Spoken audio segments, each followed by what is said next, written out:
Merci d'être avec nous sur LCI. Soyez les bienvenus, c'est l'heure du grand dossier. Et notre enjeu ce soir, la menace des nouveaux maîtres du monde. Pendant que vous dormiez, ce matin, une partie du monde s'est levée et nous a dit, nous vous défions. Chine, Russie, Corée du Nord, réunis à Pékin pendant que nous étions encore en soupie. Ils nous ont dit, nous sommes nous, plus réveillés que jamais. Pour bien vous faire comprendre que ce qui s'est passé est historique, deux images. Ces trois hommes réunis pour la première fois et un défilé militaire. C'est l'autre image d'une rare ampleur. Il va falloir s'y intéresser et pas seulement de manière anecdotique. Vous allez le voir. Et ils ont joué comme rarement ensemble la partition de la démonstration de force et des embrassades. La renaissance de la nation chinoise est inarrêtable. Nous nous reverrons bientôt. Nous vous attendons. Santé et succès dans le travail à vous. Au revoir. Venez chez nous. Et pour tout comprendre, pour tout décrypter, je suis ravie de retrouver Sylvie Bermann. Bonjour. Bonjour. Et merci beaucoup d'être avec nous aujourd'hui, ancien ambassadeur de France en Russie, auteur du livre notamment L'ours et le dragon, mais aussi Russie-Chine, l'histoire d'une amitié sans limite. C'est aux éditions. C'est le même livre, c'est aux éditions Taillandier. Je suis complète et le voilà votre livre. Grégory Phillips, bonjour. Merci beaucoup d'être avec nous également, éditorialiste international LCI. Et bonjour à vous, colonel Perdouillon. Merci beaucoup d'être avec nous également. Vous êtes consultant militaire pour LCI et nous serons rejoints également dans cette émission par Dominique Moisy, conseiller spécial à l'Institut Montaigne. Le grand dossier avec cet enjeu, la menace des nouveaux maîtres du monde, c'est parti. Mais d'abord, les images. Les images. Pendant 70 minutes à Pékin se sont succédé démonstrations aériennes, défilés de soldats réglés comme des automates et surtout présentation d'équipements militaires de pointe, missiles hypersoniques et enfin quelques drones sans pilote, des chars dernier cri. D'abord, j'ai envie d'entendre vos mots. On va s'arrêter sur les images fortes de ce défilé. Comment vous qualifiez, Sylvie Bermann, comment vous qualifiez en un mot ou deux ce qui s'est passé ce matin, les images? C'est une démonstration évidemment de force, mais d'influence également, parce que ça clôt une séquence de 4 jours qui a commencé par la rencontre de chefs d'État et de gouvernement à l'Organisation de la coopération de Shanghai. Et c'est un peu le nouveau monde, c'est le Sud global. En réalité, même si c'était plutôt concentré sur l'Asie, mais il y avait l'Inde aussi, qui est un partenaire important et qui s'est rapproché de la Chine. Vos mots, colonel. Vous savez que moi j'ai une théorie sur les 3 matrices. La première matrice, c'est la matrice qui est entre Moscou et Pékin, qui est extrêmement consistante. Ça permet à Poutine de faire la guerre en Ukraine. La deuxième matrice, c'est une matrice euro-asiatique, constituée autour de l'OCS. C'est ce qui s'est passé cette semaine. Et la troisième matrice, c'est plus politique, c'est les BRICS, c'est le Sud global. Et on voit qu'en fait, aujourd'hui, c'est une démonstration de ce monde euro-asiatique qui nous tourne le dos, à nous occidentaux. Et donc le message est extrêmement fort, parce que d'abord, techniquement, on en parlera tout à l'heure, il y a un niveau qui est absolument incroyable. Et le deuxième point, c'est le public qui observait ça, le public politique, avec l'ensemble des grands chefs d'État, Inde, etc., qui étaient devant ce défilé. Donc il y a une espèce d'accord, je dirais, intellectuel entre le public politique et la démonstration de force. C'est beaucoup plus que 2 mots, mais c'était très intéressant. Oui, j'ai essayé de m'arrêter, mais il y a beaucoup de choses à dire sur le sujet, malheureusement. Mais c'est bien parce qu'on a 1h10 pour en parler, on va aller vraiment au fond des choses. Vos mots massifs, inquiétants, terrifiants, certains s'en inquiètent vraiment des images, vraiment les images. Spectaculaire, ouais.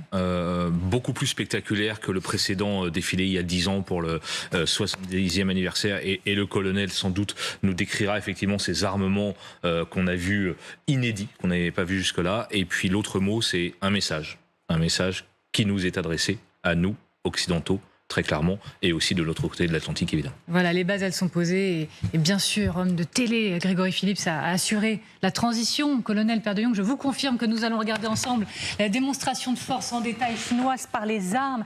Les Chinois, colonel, ils ont dévoilé un missile nucléaire DF-5C, voilà, il apparaît en grand ici. La portée couvre toute la planète, c'est ça? Alors en fait, il faut savoir que c'est une série qui s'appelle le DF5, et maintenant c'est le A, le B et le C. Donc c'est la dernière catégorie de cette série qui a commencé il y a à peu près une trentaine d'années.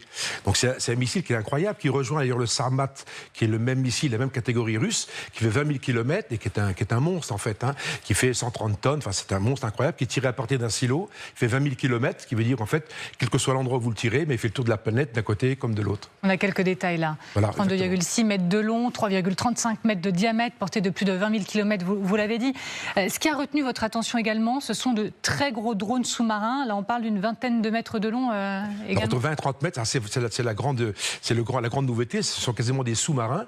Et ces sous-marins ont une caractéristique. Donc, ils plongent à 200-300 mètres. Donc, après, ils rejoignent leur cible, comme un sous-marin ou une torpille.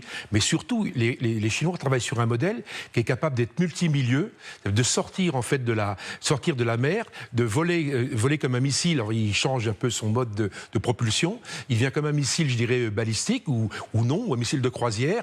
Il va rejoindre sa cible, il peut observer, il peut faire plein de choses. Et après, s'il n'est pas tiré, il peut revenir à sa base initiale en replongeant dans la mer. Et ça, c'est vraiment l'outil qui est destiné à une guerre future en mer de Chine. Merci, colonel. Alors, je précise, on va retourner à la table ensemble, qu'on n'a pas une fascination pour les armes. Il faut le rappeler quand même de temps en temps. Il y a des messages forts.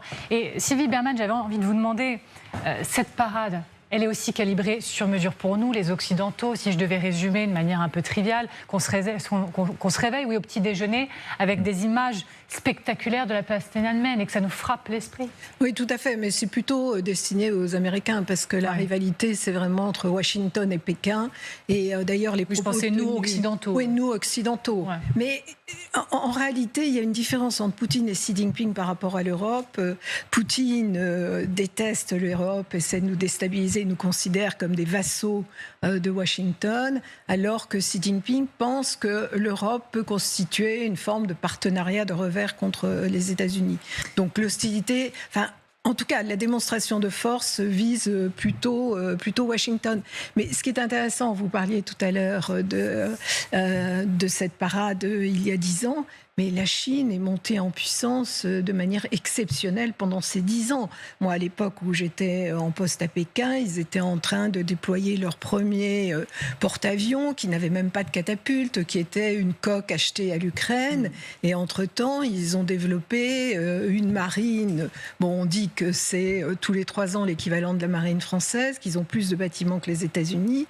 Et également ces armes nucléaires. À l'époque, ils en avaient 200 et ne pouvaient pas faire jeu égal avec les États-Unis ou la Russie. Aujourd'hui, c'est le cas, parce que d'ici 2030, ils auront peut-être 1000 ogives. Et je vais en rajouter une couche, mais il y a aussi les nouvelles technologies, tout ce qui est intelligence artificielle. On a vu des lourds robots, voilà, c'est qualifié comme ça, aérodynamiques, qui ont fait une apparition lors du défilé, vous les voyez. Ils sont perchés sur ces véhicules blindés, voilà, c'est ça exactement. La Chine veut montrer aussi qu'elle est à la pointe de la modernité, c'est ça, colonel, qu'elle est à la pointe de la technologie. Je crois que c'est ça, c'est Laurent Alexandre, qui est un grand spécialiste des questions, qui disait sur ce plateau l'année dernière que le maître du monde serait celui qui maîtrise l'intelligence artificielle. C'est ça ce qu'essaye de montrer la Chine ? Entre autres, vous savez, ce défilé me rappelait la guerre des étoiles de Reagan en 84.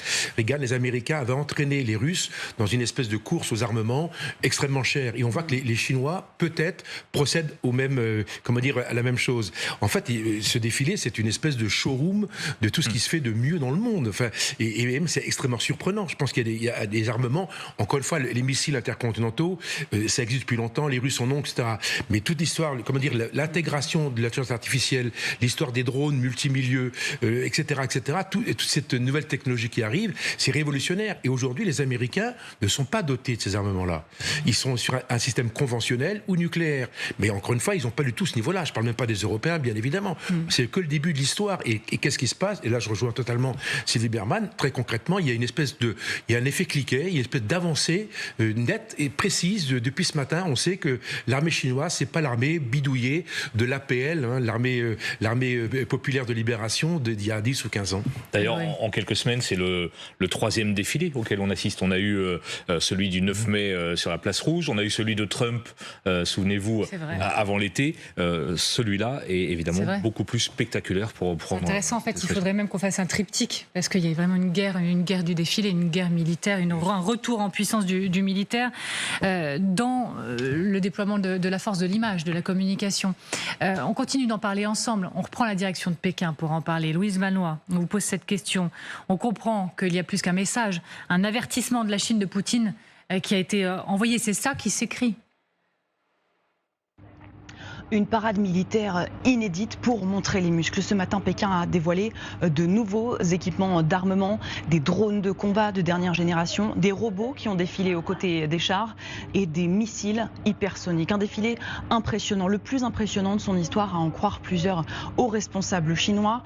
Cela pour adresser un message à l'Occident. L'armée populaire de libération s'est modernisée, elle est unie et loyale après les purges imposées à son état-major par le président chinois Xi Jinping, et surtout, elle est prête à défier l'Amérique. Dans son discours, le président chinois a indiqué, je cite, « Aujourd'hui, une fois encore, l'humanité doit choisir entre paix et guerre, entre dialogue et confrontation ». Une référence implicite à l'offensive commerciale lancée par le président américain Donald Trump, à qui Xi Jinping n'entend pas laisser les cartes du jeu de la gouvernance mondiale. Alors cette parade, il l'a organisée en invitant un parterre de chefs d'État amis, dont 2 ont particulièrement retenu l'attention, Kim Jong-un et Vladimir Poutine, pour une photo inédite à la tribune de la place Tiananmen. Et c'est cette image qui restera à l'issue de cette journée, l'image d'un trio inédit, prêt à défier l'Occident.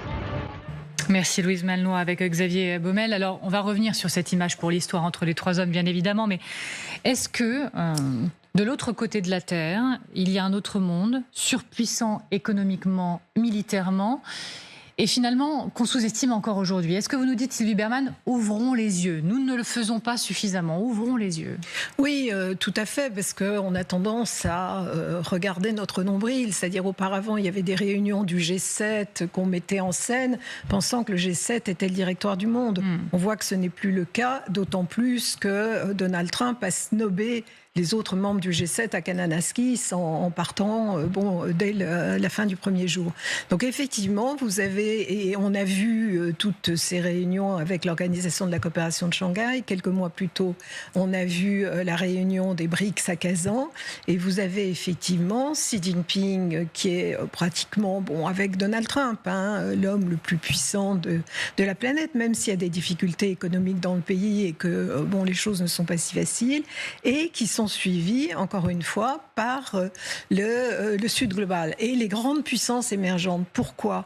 Parce que, en fait, ce que dit Xi Jinping, c'est qu'il veut un monde exempt d'ingérence des pays occidentaux, exempt de sanctions extraterritoriales, et c'est d'ailleurs, on l'a déjà dit, la raison du rapprochement entre l'Inde et la Chine, mais aussi le Brésil et d'autres pays. Donc effectivement, on a en Asie, mais les Américains ne se sont pas trompés non plus, puisqu'ils disent que la principale menace, les principaux défis du siècle sont en Asie-Pacifique. Mais surpuissance militaire, vraiment, on y est. On se demandait, donc la Chine, déjà première armée du monde.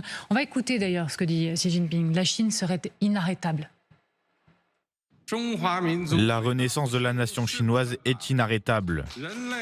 Et la noble cause de la paix et du développement de l'humanité triomphera assurément. Colonel, vous diriez, comme Le Monde, que Xi Jinping présente une Chine prête à combattre à l'avenir? Encore une fois, c'est des vis, c'est des boulons.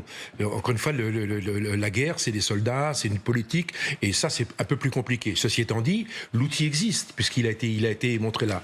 D'autant, encore une fois, c'est que c'est une armée qui s'est totalement révolutionnée. Il faut savoir, la possibilité pour l'armée chinoise, le nombre d'hommes disponibles par an, c'est 10 millions d'hommes par an disponibles. C'est une tranche d'âge. Vous imaginez, on peut puiser là-dedans pour faire une armée de 2 millions d'hommes seulement. Donc, si vous voulez, ils ont une capacité humaine qui est déjà quasiment illimitée. Le deuxième point, c'est la capacité technologique. Ils ont fait tout ce qu'il fallait, terre, air, mer, ils ont fait tout ce qu'il fallait pour accéder au meilleur niveau. Encore une fois, je suppose que les Américains sont capables d'aller assez rapidement à ce niveau-là. Mais je pense qu'ils ont dû être surpris par ce défilé. Le troisième point, c'est le cadre politique. C'est qu'une armée, ce n'est que l'outil, c'est le bras armé de quelque chose, d'une politique. Et on voit bien que derrière, c'est pour ça que cette période est très importante. Parce qu'en fait, derrière cet aspect militaire qui est la partie visible, il y a l'aspect invisible qui est la politique, cette nouvelle politique euro-asiatique ce message nous est destiné, nous Européens et nous Occidentaux. Mais Grégory, vous pensez qu'ils ont été surpris aux États-Unis du côté de la Maison-Blanche par l'ampleur du défilé et les capacités militaires qui ont défilé? Alors oui, sur les capacités militaires, c'est sûr. Après, je tempère un tout petit peu, je pense que les Américains, notamment dès Obama, sont tout à fait convaincus que c'est dans cette partie du monde que les choses se jouent et que la concurrence, voire la menace, c'est la puissance chinoise. Enfin, pour Trump, il est évident que c'est quasiment son obsession de surveiller ce qui se passe en Chine au niveau commercial, au niveau militaire, avec les craintes sur Taïwan. Donc je pense que les Américains qui, évidemment, ont un regard sur le Pacifique peut-être un peu plus affûté que nous de par la côte ouest, regardent vraiment à la jumelle ce qui se passe dans cette partie du monde depuis, en gros, vous dites si je me trompe Sylvie, mais en gros depuis les années Obama. Oui, c'est 2011, le pivot vers l'Asie. C'est effectivement cette prise de conscience que les enjeux étaient désormais en Asie-Pacifique, et c'est le moment où on nous a fait comprendre que l'Europe les intéressait beaucoup moins. Et Biden a été presque une parenthèse, je dis presque parce que c'est quand même lui qui a conclu le contrat AUKUS et qui visait, qui a été une trahison contre les Français, puisque c'était la vente de sous-marins aux Australiens qu'ils ont cassé au profit de fournitures de sous-marins nucléaires américains dont l'Australie ne verra d'ailleurs jamais le jour. Et AUKUS visait la Chine comme le Quad avec les pays de la région, et puis il y a une centaine de bases américaines dans cette région. Sylvie Berman, vous avez été ambassadrice en Russie, vous l'avez été en Chine. Rappelez l'époque peut-être pour nos téléspectateurs. Alors, en Chine, c'était de 2011 à 2014, en Russie, c'était de 2007 à 2019. Êtes-vous surprise, une dizaine d'années plus tard, par l'ampleur de la démonstration de force chinoise, et estimez-vous qu'il faut se méfier, qu'il y a beaucoup de communication et que derrière c'est peut-être moins impressionnant que ça? Alors, c'est aussi de la dissuasion de la part de la Chine, parce qu'elle a toujours peur des ingérences, et en particulier des États-Unis. Elle se sent, en fait, comme la Russie à l'ouest, encerclée ou ceinturée par l'OTAN, elle se sent encerclée ou ceinturée par ses bases et ses alliances américaines. Donc, il y a une démonstration de force, ça ne veut pas dire qu'elle va l'utiliser. Puis par ailleurs, sur cette force, il faut quand même constater une chose, c'est que c'est une armée qui n'est pas une armée aguerrie, parce qu'elle n'a pas fait de guerre. Alors il y a eu 1953-56 la guerre de Corée, mais la guerre de Corée c'était des vagues d'hommes plus ou moins, de fantassins à pied. Et puis en 1979, elle a voulu donner une leçon au Vietnam qui n'a pas été franchement un succès. Donc effectivement, elle a toute cette technologie, elle est très forte, elle a la puissance, elle a les hommes. Elle n'est pas, c'est pas une armée qui a fait la guerre. Colonel. Puisqu'on minore, en fait, on ne peut pas oublier que les Américains gardent la première marine du monde. Avec 11 porte-avions, les Chinois n'en ont que 2, je crois. Donc en fait, on n'est pas en 3 porte-avions, ce qui veut dire qu'on n'est pas du tout sur le même niveau. Et c'est ça le problème. Aujourd'hui, les Américains en mer dominent encore. Et malheureusement, ce genre de démonstration peut engendrer un processus de possibilité de guerre préventive. Et on va vraiment vers un modèle qui devient extrêmement dangereux, parce que l'affirmation de cette force, en fait, provoque une envie ou une possibilité, en tout cas, pour les États-Unis ou pour d'autres, éventuellement, d'agir dans cette partie du monde. On va revenir sur les propos de Xi Jinping là, que je vous ai fait écouter il y a quelques instants, parce qu'au-delà de la Chine inarrêtable, il dit qu'aujourd'hui l'humanité fait de nouveau face à un choix entre la paix et la guerre. Dans le même temps, ou quasiment, il y avait ces images aussi de lâcher de colombes par milliers et même par dizaines de milliers. Exactement, c'est spectaculaire. L'analyse du message, la mise en garde, la menace, c'est en gros, au reste du monde, c'est vous qui voyez.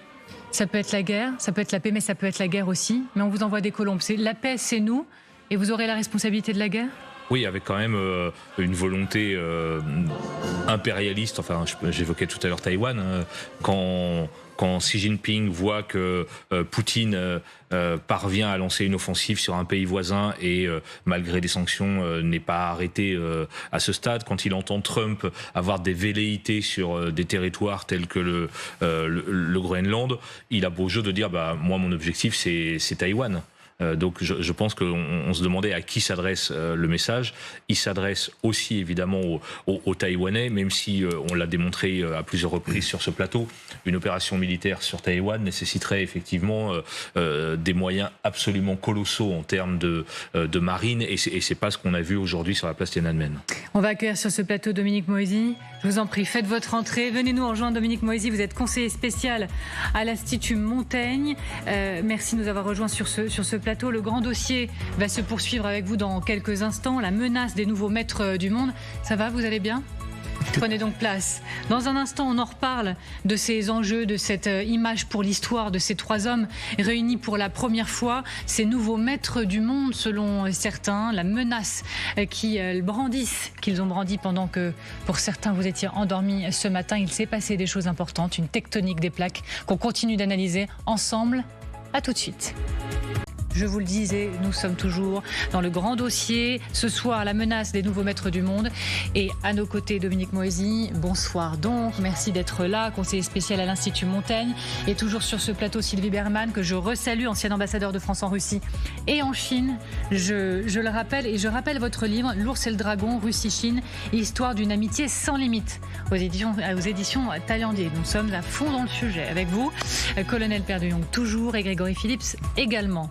On revient sur l'image historique, l'image des 3 hommes réunis pour la première fois. Poutine, Kim Jong-un et Xi Jinping. Photo aussi mémorable qu'inquiétante, photo vraiment historique, Monsieur Moisy. Oui, les 2 parias du système international entourent le nouveau maître du monde, Xi Jinping. C'est l'image que l'on gardera. En fait, en voyant le défilé militaire, non pas cette nuit, mais ce matin, j'ai eu une surprenante réflexion historique. Le 20 mai 1910, vous avez à Londres les funérailles d'Édouard VII. Toute l'Europe est présente pour la dernière fois, pour ce dernier rendez-vous. C'était la préfiguration de la fin d'un monde dominé par l'Europe qui allait s'effondrer avec la Première Guerre mondiale. Est-ce que les images de cette nuit, ce défilé militaire, ne vont pas être retenues par les historiens de demain comme la préfiguration de l'entrée dans un nouveau monde, post-occidental, post-démocratique? C'est la question qui m'est venue. On ne peut pas comparer. Non, mais potentiellement un avant et un après. Voilà. Il y avait... en fait, ce qui m'a frappé dans la perfection absolue de ce défilé, c'est moins la contribution des robots, des chiens électroniques, que la robotisation des hommes. Il y avait dans ce défilé quelque chose qui me faisait peur en réalité, alors qui traduisait la perfection absolue du défilé, mais au-delà, voyez, j'ai les moyens de mes ambitions. Un message qui pouvait s'adresser tout aussi bien à Trump que d'une certaine manière à Poutine. Toi aussi, tu es ambitieux, mais tu n'as pas les moyens de tes ambitions. Sylvie Bermann, vous êtes d'accord avec ça? Un avant et un après? C'est ça même le poids de ce qui s'est passé ce matin et intronisation de nouveaux maîtres du monde, ou alors nous sommes dans l'excel plus total? Non, mais c'est démonstratif, donc ça nous frappe, mais ça fait des années que tout cela a commencé, que la montée en puissance économique, politique et également militaire de la Chine a commencé, sauf qu'on n'a pas vu l'eau le voir, parce qu'on s'intéresse assez peu au reste du monde. On s'intéresse à l'Europe, on s'intéresse aux États-Unis, mais on ne regarde pas ailleurs. Moi, j'ai déjà été témoin du passage de la Chine comme deuxième puissance mondiale, qui a ravi sa place au Japon, par exemple. Il y a beaucoup de choses qu'on connaît, mais là, c'est effectivement une démonstration, c'est un message, et tout le monde le voit. Et le rapprochement entre la Russie et la Chine, il remonte à 2014 et aux Jeux Olympiques de Sotchi. Dominique Moisy, mais que pèse-t-il à eux trois, selon vous? Que pèse-t-il? Des milliards de personnes derrière eux, des milliards économiquement parlant. Que pèse-t-il à trois? Non, ils ne sont pas dans la même catégorie. La Chine est unique. Elle est le senior partner qu'était l'URSS au moment de la guerre froide par rapport à la Chine. Mais un senior partner démultiplié. La Corée du Nord, elle a une valeur de nuisance qui peut être celle d'une secte baroque prête à dire « Écoutez, je suis prêt à me suicider si vous ne traitez pas avec moi. Donc c'est pas les trois, c'est la Chine comme modèle alternatif. On va y revenir, certains parlent même de grands frères chinois et d'autres vassals. On va y revenir dans quelques instants. Sylvie Bermann, vous m'avez promis assez rapidement, parce que je dois emmener Grégory Phillips devant mon écran magique. Non, je voulais juste ajouter qu'effectivement, surtout la Corée du Nord n'est pas dans la même catégorie, mais c'est la première fois que Xi Jinping réunit à la fois Vladimir Poutine et Kim Jong-un, parce qu'avant, quand il y avait eu une visite de Vladimir Poutine à Pékin, il avait demandé à Poutine de ne pas s'arrêter en Corée du Nord dans la foulée, parce qu'il ne voulait pas donner l'idée d'un axe à 3, justement.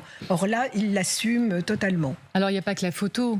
Ils se parlent, ces hommes-là, et on imagine bien un instant que c'est pas seulement pour se dire qu'ils sont contents d'être ensemble. Ils se jouent des choses, ils se négocient certainement des choses, militairement parlant, économiquement parlant. Et il y a notamment sur le feu, pardonnez-moi l'expression, un projet de gazoduc qui ferait bien les affaires de Poutine et surtout de Xi Jinping. Et là, je vous emmène donc avec moi, Grégory Phillips. La Russie va construire un immense gazoduc direction la Chine. Oui, alors ce gazoduc, on vous l'a dessiné, il s'appelle Force de Sibérie 2. C'est le projet qui a été validé à Pékin ces derniers jours. Il y avait déjà un gros tuyau entre les deux pays qui datait de 2019, mais celui-là est encore plus gros. Vous voyez, il part de cette partie nord de la Russie, il traverse la Mongolie et il arrive jusqu'en Chine. Il part du premier pays producteur de ressources naturelles vers le premier consommateur d'énergie. On parle de 50 milliards de mètres cubes qui vont transiter par ce tuyau, par ce gazoduc. Ça représente environ 10% de la consommation chinoise, donc c'est évidemment très important pour la Russie qui va pouvoir exporter ce gaz et pour la Chine qui va pouvoir le consommer. Et plus précisément, oui, ce que ça rapporte à la Chine et à la Russie, peut-être plus intéressant, ce que ça retire à d'autres, parce que c'est ça aussi. Oui, alors vous voyez 50 milliards de mètres cubes, donc ça c'est évidemment très bien pour les Russes, parce que ça compense un petit peu les exportations qui ont été perdues à cause des sanctions, à cause de Nord Stream, etc. C'est très bien pour les Chinois, parce qu'ils achètent du gaz à très bas prix. Dans ce deal commercial, clairement, le gagnant, c'est Xi Jinping. C'est lui qui a dit « je vais vous acheter ce gaz, mais à des prix extrêmement bas ». C'est plutôt mauvais pour les autres grands pays exportateurs de gaz. On a, puisqu'ils vont perdre évidemment cette manne, les Américains, le Qatar, et j'ajoute un point, c'est que la Chine achète ce gaz pour sa consommation intérieure, mais aussi pour le réexporter. Donc la Chine va pouvoir, avec ses volumes absolument énormes, jouer encore sur les prix. Et donc il y a un autre perdant, c'est peut-être l'Europe, parce que c'est la Chine qui va jouer avec le thermomètre sur les prix du gaz. Comme on se tient tous encore aujourd'hui, Grégory Phillips. Merci beaucoup. Alors on y retourne. Le Kremlin va certainement devoir brader ses prix pour faire le jeu de la Chine. Dans quelle mesure, en difficulté économique, et là j'en viens à cette question-là, Poutine est en réalité en train de quémander Pékin? Est-ce qu'il est là, venu pour demander un peu de soutien? C'est ça le rapport de force, un vassal par rapport à Poutine, par rapport à Xi Jinping? Alors, je crois que la Chine, si elle voulait arrêter la guerre en Ukraine, pourrait le faire immédiatement si elle disait « vous vous calmez à Moscou, vous arrêtez cela, sinon je ne vous achète plus d'hydrocarbures ». Et il y a comme une contradiction entre le message qu'entend nous donner Pékin. Je suis devenu la puissance rationnelle, modérée, et la manière dont elle se comporte aujourd'hui. Il y a... est-ce qu'on peut à la fois apparaître comme le nouveau prophète de la sagesse et suivre la religion de la force avec ce défilé militaire et s'engager du côté de la Russie comme le fait la Chine? En fait, elle minimise ses capacités d'influence sur la Russie pour des raisons très claires. L'économie chinoise ne va pas très bien non plus. La croissance de la Chine a été diminuée par 2 au cours des dernières années. Donc de manière réaliste, certains diraient cynique. La Chine continue à acheter ses hydrocarbures à très bon prix à un pays, alors qu'elle sait même qu'elle permet à ce pays de continuer sa guerre. Je vais aller plus loin. Est-ce qu'au-delà des belles images où on voit un Poutine accueilli en majesté Sylvie Bermann, c'est en fait un Poutine, allez j'y vais, quasiment ventre à terre qui se présente devant Xi Jinping parce qu'il a besoin de lui? Alors moi je ne pense pas, c'est en fait un partenariat totalement asymétrique. Effectivement, le grand frère est devenu le petit frère, mais en même temps Poutine disait souvent que cette domination chinoise ne menaçait pas l'identité de la Russie, alors qu'il sent l'identité de la Russie menacée par les Occidentaux. Et la Chine a modifié la qualification de la Russie en disant que c'était un partenariat entre grandes puissances, alors qu'il y a une dizaine d'années, elle parlait de puissance régionale. Ils y trouvent chacun leur compte. Il n'y a pas de vassalité en réalité. La Chine n'a rien imposé à la Russie. Et la Chine, si jamais elle intervient à Taïwan, eh bien, attendra un renvoi d'ascenseur de la part de la Russie, qui reste la première puissance nucléaire et qui reste également membre permanent du Conseil de sécurité. Donc encore une fois, chacun y trouve son intérêt et il n'y a pas de vassalisation. Alors il y a un autre partenariat qu'on doit décortiquer, c'est celui entre Poutine et le Nord-Coréen Kim Jong-un qui était là. C'est vraiment aussi spectaculaire ce qui s'est produit parce qu'il ne sort quasiment jamais de son pays. Il était là présent pour ce déplacement. Autre partenariat majeur donc, pour Poutine, qu'il a remercié au nom du peuple russe pour le soutien de la Corée du Nord. Je tiens à souligner que vos soldats ont combattu avec courage et héroïsme. Je voudrais souligner que nous n'oublierons jamais les sacrifices que vos forces armées et les familles de vos militaires ont subis. Au nom du peuple russe, je voudrais vous remercier pour votre participation à la lutte commune contre le néonazisme. Et nous y retournons. Grégory Philippe, c'est reparti devant ce grand écran. Regardons maintenant ensemble, si vous le voulez bien, ce que Kim Jong-un apporte à Poutine et ce que Poutine apporte à Kim Jong-un. Et partons, Grégory, de ce que la Corée du Nord donne à la Russie, peut-être en soldats et en munitions. Voilà. Oui, alors il y a ce chiffre, on peut commencer par les soldats si vous voulez. On y va. Environ 10 000 soldats, peut-être 12 000. Évidemment, c'est compliqué à mesurer. Ce sont des informations des services de renseignement sud-coréens. Où est-ce qu'ils ont été déployés? On en a beaucoup parlé sur l'antenne de LCI l'été dernier dans la région russe de Koursk, où ils ont été utilisés, je crois qu'il n'y a pas d'autre mot, pour essayer de freiner la percée ukrainienne. Les derniers chiffres disent qu'environ 2000 soldats nord-coréens ont été tués sur ce front de Koursk. Là aussi, c'est difficile à évaluer, mais c'est un chiffre qui paraît assez crédible. D'autre part, qu'est-ce que la Corée offre à la Russie? Des munitions, énormément de munitions, des obus, des roquettes, avec des usines qui tournent 24 heures sur 24 en Corée du Nord et qui envoient toute leur production quasiment vers la Russie. On estime que 40% des munitions utilisées aujourd'hui par les Russes sur le terrain ukrainien sont produites en Corée du Nord. Et regardez maintenant à nouveau la mise en scène pour bien souligner tout cela, l'embrassade au moment de se quitter et les promesses de se revoir bientôt. Nous nous reverrons bientôt. Nous vous attendons. Santé et succès dans le travail à vous.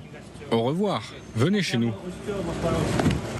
Les relations peuvent encore se renforcer, on l'imagine, mais de quelle manière? Militairement parlant, par exemple, est-ce qu'on peut imaginer que des deals, des accords aient été passés pendant ce déplacement qui renforcent la Russie militairement? Déjà, il y a un point très important, c'est que la Corée du Nord ne fait pas partie du club qu'on a vu jusqu'à présent. Ils ne sont pas dans l'OCS, donc c'est la guest star du système.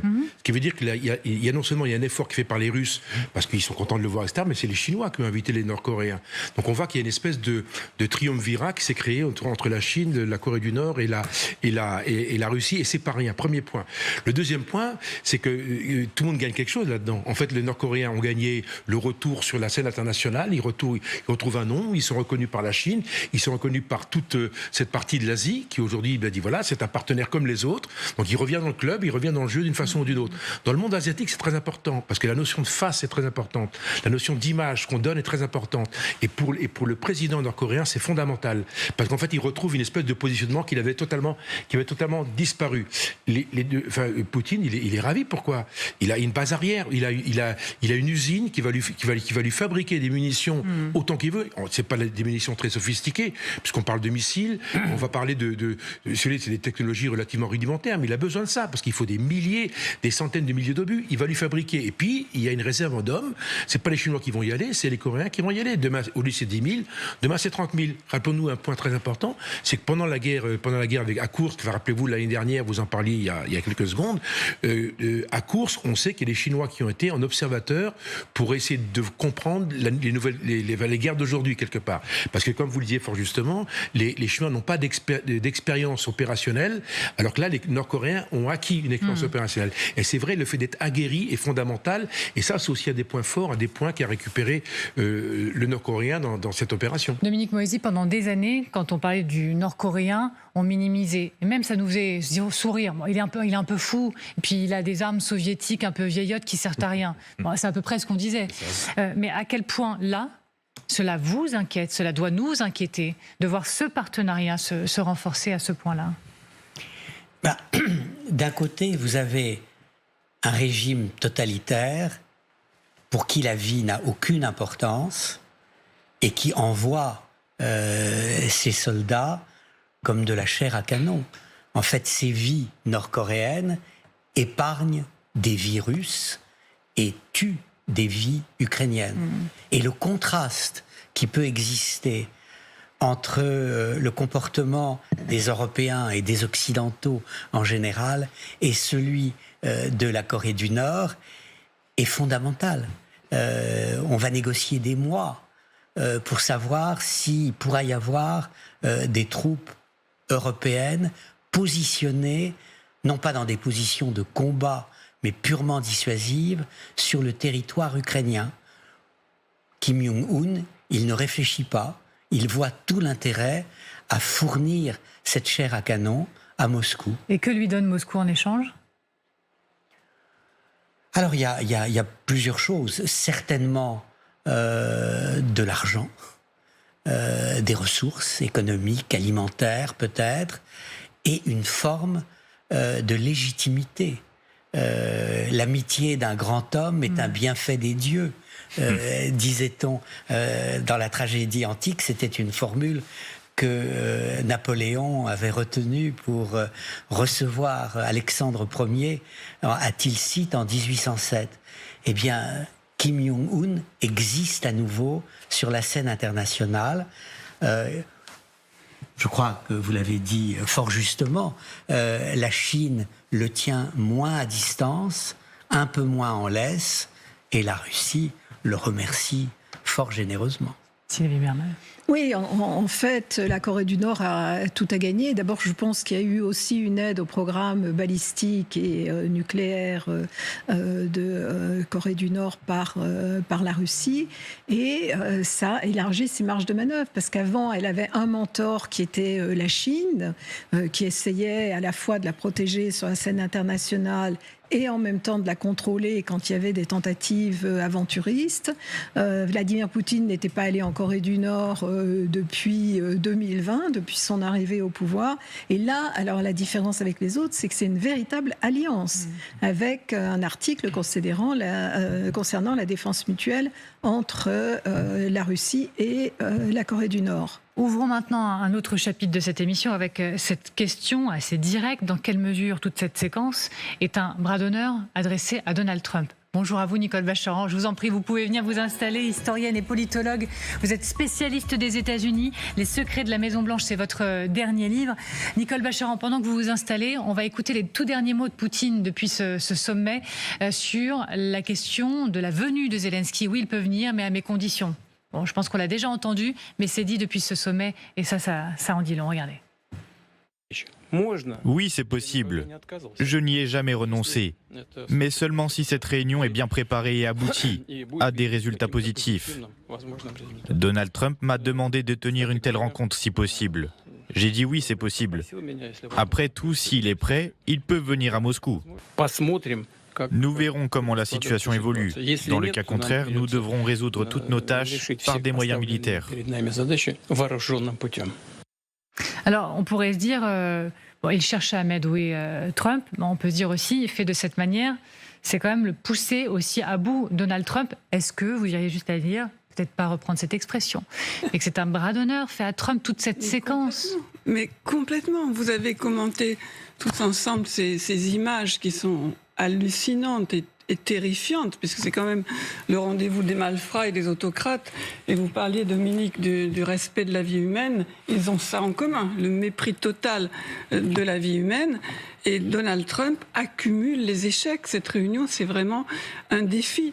Et ce qu'il en ressort, c'est qu'en fait, Donald Trump ne sait pas dans quel camp il est. Il ne veut pas être dans le camp des Occidentaux, de ces Européens mollassons que nous sommes. Et il veut jouer d'égal à égal avec les autocrates.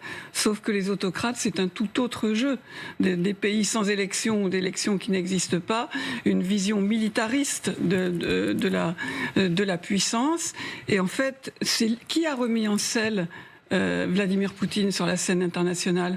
Donald Trump, en le recevant en Alaska et en ne marquant même pas le plus petit point. C'est un échec pour Trump et un défi que lui lancent les autocrates. Je vais revenir sur Trump précisément, mais juste quand même l'analyse de texte de la toute dernière déclaration de Poutine, selon vous, Dominique Moësi et Sylvie Bermann.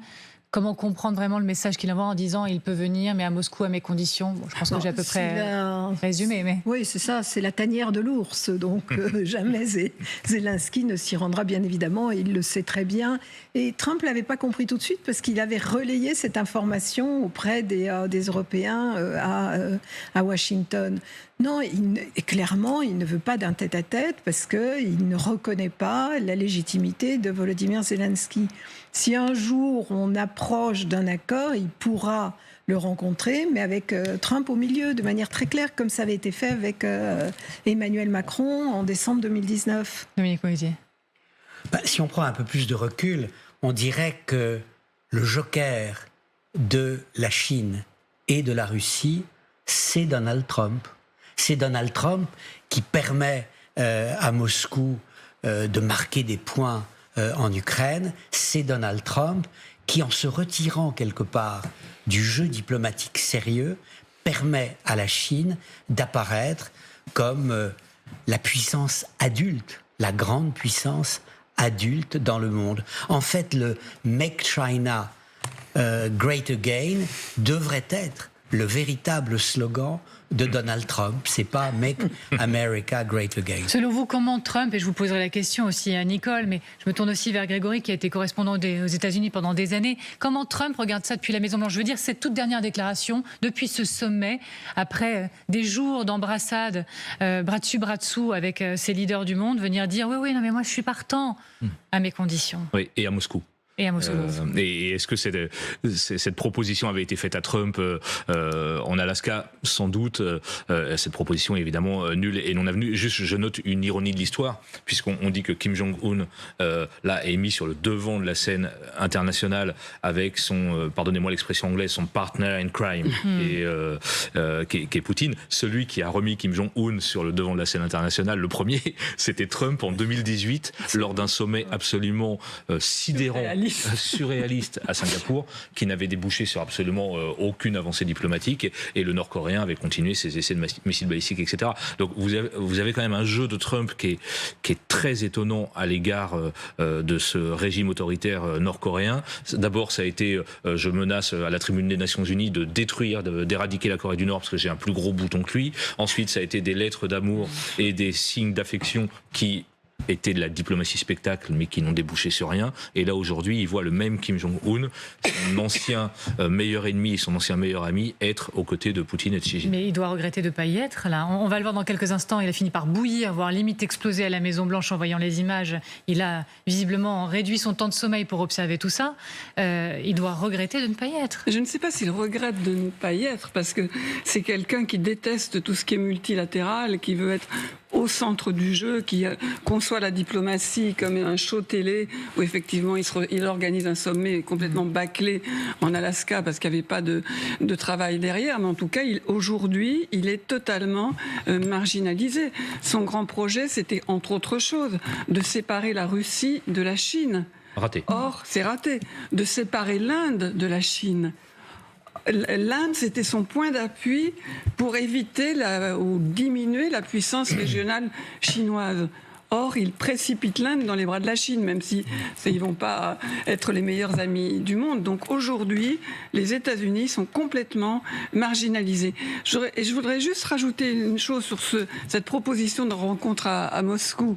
Ça montre encore une fois à quel point Poutine est dans le logiciel de l'Empire russe et que rien n'a changé et qu'il ne changera pas. Souvenez-vous, pendant la guerre froide, il convoquait de temps en temps tel ou tel leader d'un pays satellite à Moscou et vous aviez des hommes qui ressortaient du Kremlin totalement brisés, on ne savait pas ce qui leur était arrivé. C'est ça qu'il propose à Zelensky. Venez à Moscou et vous n'en ressortirez pas vivant. En quelque sorte, il n'y a que Trump, Sylvie le disait, qui n'avait pas compris ce que ça signifiait une convocation à Moscou. Dans un instant, cette question, Poutine est-il en train de prendre le dessus? On continue de s'interroger. Est-il en train de prendre le dessus dans le rapport de force avec Trump? Et cette séquence est-elle perçue comme une gifle par Donald Trump depuis la Maison-Blanche? Bonjour à vous, Sonia Dridi. Vous êtes en direct justement de la Maison-Blanche. Vous nous en reparlez dans un petit instant, hein. Oui, Donald Trump, qui a une certaine admiration pour les hommes forts, s'est senti exclu et il n'a pas pu contenir son agacement. Allez, on en parle ensemble dans un instant, Sonia Dridi, depuis la Maison-Blanche. À tout de suite. Vous êtes bien devant le grand dossier, la menace des nouveaux maîtres du monde. Voilà notre enjeu ce soir. Poutine, Xi Jinping et Kim Jong-un réunis pour l'histoire à Pékin ces dernières heures et ça a fait réagir Donald Trump. Ça a fait réagir Donald Trump avec, on va dire, un peu de sarcasme. La grande question est de savoir, dit le président américain, si le président Xi mentionnera ou non l'énorme soutien et le sang que les États-Unis d'Amérique ont apporté à la Chine afin de l'aider à sécuriser sa liberté. Et puis, il ajoute « Veuillez transmettre mes salutations les plus chaleureuses à Vladimir Poutine et Kim Jong-un pendant que vous conspirez contre les États-Unis d'Amérique. » Sarcasme, complotisme également. Sonia Dridi, on se retrouve donc depuis la Maison-Blanche. Vous êtes notre correspondante sur place, accréditée donc à cette Maison-Blanche. Sonia, dans quelle mesure toute cette séquence depuis Pékin est perçue comme une gifle pour Donald Trump ? En tout cas, on l'a senti bouillir en coulisses. Au départ, il a tenté de cacher son agacement dans le bureau ovale face à des journalistes qui lui ont demandé si la présence de Vladimir Poutine et de Kim Jong-un à cette parade militaire représentait une menace pour les États-Unis. Il a répondu « Pas du tout, j'ai une très bonne relation avec le président chinois. Les Chinois ont besoin de nous. » Ensuite, il a renchéri en disant qu'il avait une très bonne rencontre avec le président Poutine. Mais quelques heures plus tard, il a dit ce qu'il avait sur le cœur. Il est allé sur son réseau Truth Social et donc il a écrit ce message au ton très sarcastique dans lequel il accuse son homologue chinois et les leaders nord-coréens et russes de conspirer contre les États-Unis.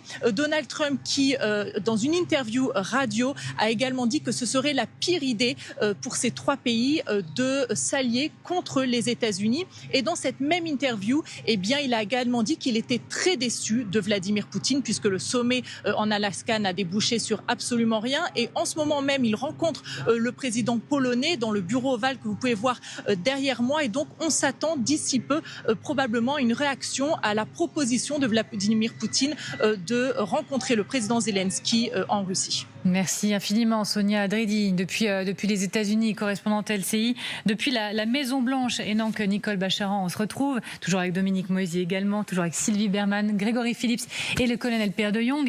Nicole Bacharan, je parlais de bras d'honneur. Allez, je continue avec une gifle. On est vraiment dans ce champ-là ces dernières heures ? Complètement. Et de tous les échos qu'on a de ce sommet en Chine, le nom de Donald Trump n'est jamais prononcé. Le mot États-Unis n'est jamais prononcé. Ils sont effacés. Alors, pas pour toujours, mais pour ces quelques jours. Et en tout cas, vu d'Asie, ils sont effacés. Et même leur rôle historique est effacé. On sait à quel point Vladimir Poutine réécrit l'histoire et élimine le rôle des Occidentaux dans la Seconde Guerre mondiale. Xi Jinping fait exactement la même chose.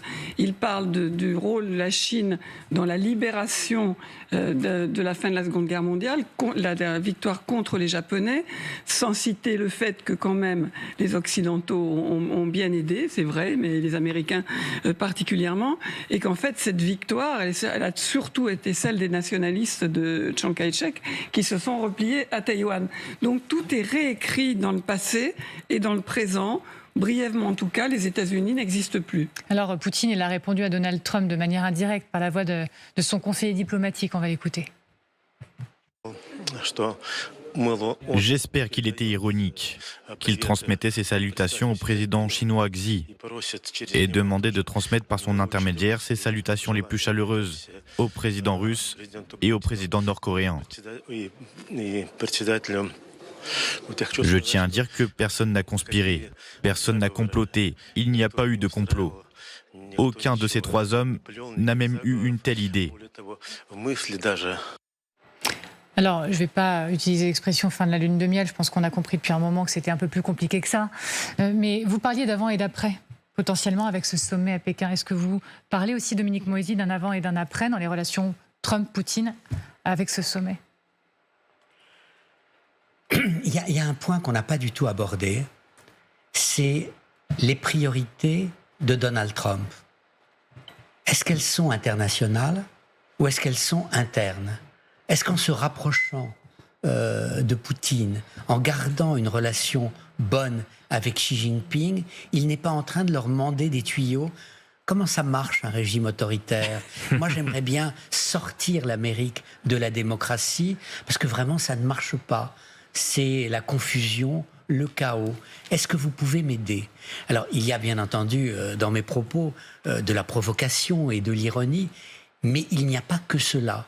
Il y a quelque chose de profondément contradictoire dans un pays qui, à la fois, veut être la première puissance mondiale et, en même temps, manifeste son désintérêt profond pour les affaires du monde. Je lève mon stylo 4 couleurs parce qu'on vient d'avoir à l'instant la réaction de Donald Trump au défilé. Il dit à l'instant, j'ai trouvé ça très impressionnant, je lis, mais j'ai compris la raison pour laquelle ils le faisaient. Ils espéraient que je regarde. Et j'ai regardé. C'est pour moi. Tout est pour moi qui suis le centre du monde. Il est quand même merveilleux. Il adore les défilés militaires. Il avait été très impressionné par celui du 14 juillet en France. Il a voulu son propre défilé. Donc ça ne m'étonne pas qu'il ait... Alors attendez, avec le décalage horaire, il devait être quand même très tôt ou très tard aux États-Unis. Il y a 12 heures de différence. Quand il a voulu regarder. Mais il est assez fasciné par ce genre de démonstration. Et c'est vrai que en dehors de la France, et je crois qu'il y a un autre pays, il n'y a pas de défilé militaire dans les démocraties. Et quand Donald Trump, qui était venu en 2017 pour le 14 juillet, avait été si heureux de voir des avions qui volaient partout, comme il le disait, il est revenu à Washington en disant « moi j'en veux un, je veux un défilé moi aussi ». Et les chefs militaires américains ont dit, l'un d'entre eux en particulier, « j'aimerais mieux avaler un verre d'acide ». Tellement c'est contraire aux traditions démocratiques américaines. On voit que c'est en train de changer, d'avoir l'armée américaine présente, même pour un défilé festif, disons, sur le sol américain. Donc Donald Trump essaye de rejoindre le camp des autocrates, il veut en faire partie, mais visiblement, comme Dominique le disait, il a bien du mal à jouer d'égal à égal. Vous êtes surprise qu'il se dise impressionné, qu'il le reconnaisse, qu'il dise oui, vous voulez que je regarde, j'étais là devant mon écran, j'ai regardé.